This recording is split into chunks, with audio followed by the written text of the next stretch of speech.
right, so here we are. We're going to start solving systems by substitution. We've been solving systems, equations, and inequalities by graphing, but now we're actually going to start solving systems of equations by substitution. Remember, there's a big mountain in your way. There's many ways to get to the other side. We're just giving you another way to get to the other side and get to the answer. So before we even dive into the equations, I want to remind you about what it means to substitute. All right, so here I have a couple of things. I have my n equals -2 and my expression over here 5 minus n. Well, what does it mean to substitute? Well, it means to take out the variable and replace it with something. So here my variable is n and the value of it is -2. So we're going to replace the value of n with -2. And I like to use parentheses every single time that I substitute and then rewrite it by removing the variable and then replacing it with what it's worth. It's worth -2, so it's going to be plugged in for -2. Now I can do my math. 5 minus a -2 would turn into 5 plus 2, which is 7. Same thing here for this expression. We've got the expression 2x, but x is equal to a -3. And so we're just going to replace the x first. Again, use parentheses, and now substitute in the value of -3. 2 times -3 is -6. And that's all substitution is. We're going to use this concept to help us solve systems of equations. Now, like I said before, we used graphing as a means to solve systems, but remember, every time we go into a graph, it has to fit on our little grid here. So it's not always going to be useful, especially if those intersection points are off of our graph, or if they're not perfectly on a point like that. Okay, so let's graph these two equations really quick, and I'll show you what we have used, and then we'll use substitution to solve it as well, just to prove the point that substitution can be easier.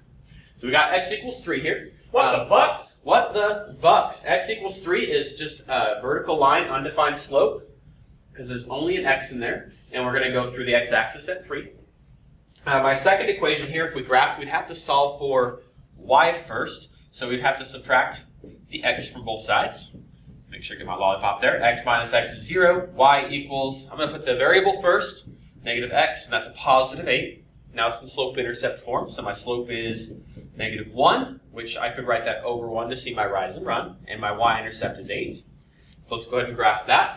Y-intercept of 8 is right there, and then down 1 over 1 to get my slope. And as you can see, we have an intersection point there already. So let's graph my line. Those are the points there. And we can see that I have my solution right there where they intersect. This is what we've already learned. This point is at 3, 5, and I have my solution. And I could be done. But again, I want to show you guys a different way to solve these systems of equations, and that's by using substitution. Substitution. What's cool about substitution is I don't need a graph. Again, if that point wasn't fitting on the graph, like if that was at the point 100, 13, it would not fit on this graph anymore. So let's see a way to use substitution to solve this system. What's great about this is I already see that x equals 3. Okay? And I know that solutions are always written as an ordered pair as an x, y. The great part about this is that x is already alone, and I already know what x is, 3. But I can actually substitute this value for 3 into the other equation to solve for y. Again, substituting using those parentheses, I'm going to remove the x because I already know what it is, write the rest of my equation down, and substitute in the value 3 into my equation, and now solve for y. Well, this is just 3 plus y equals 8. That would mean I need to get the y alone. Let's use a different color here. I don't have to get rid of the coefficient 1. I do have to get rid of this constant, though. So we're going to subtract the 3 from both sides. 3 minus 3 is 0, and that leaves me with y equals 8 minus 3, which is 5.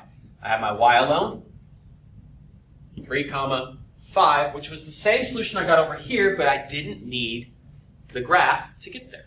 So substitution is a great way to also solve for our system of equation. Let's try another one. All right, go ahead and pause the video and see if you can try this one out on your own. All right, so I'll graph it really quick, and this is going to kind of show you why graphing is a little bit harder. Y equals -3 is a hoi. At -3, it's a horizontal line with a 0 slope going through -3 of the y-axis. And then my other equation, well, I got to solve that one for y, and this is why substitution would be a little easier, because I had to get y alone, which means I had to get rid of this coefficient and this constant. Get rid of the constant by subtracting 3x. And that will cancel out there. That leaves me with 2y on the left-hand side. Got negative 3x and then a positive 12, so plus 12. And now I need to divide everything by 2.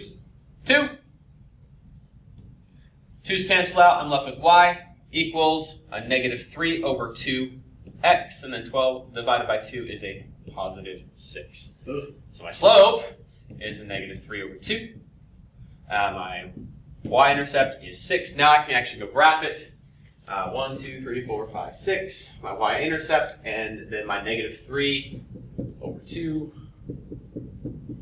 1, 2, 3 over 2. And you can see your intersection point there, but because we're graphing it, we should go all the way through. So let's go down a little bit more here.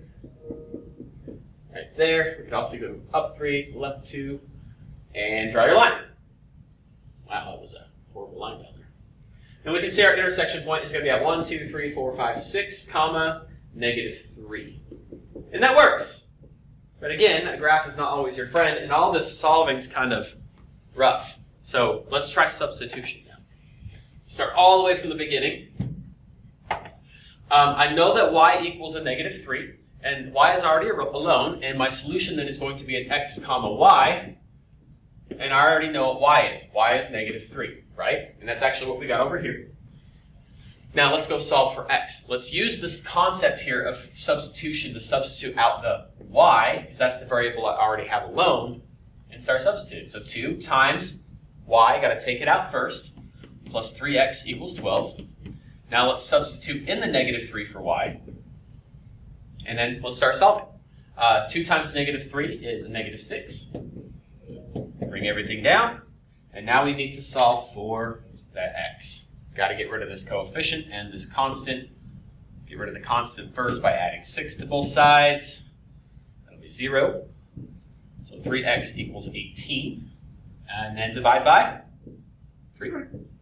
Gives me x equals 6. Right? Now I can go put that back up into my solution. So 6 comma negative 3 would be my solution, which is what we got here on the graph. But again, the graph is not always going to be something we can rely on, especially if it goes off the grid, or if it ends up being even a point within one of these squares as opposed to right on one of those crossings. Okay? All right. Well, that's substitution. Go ahead and try those problems down below, and then watch the next video.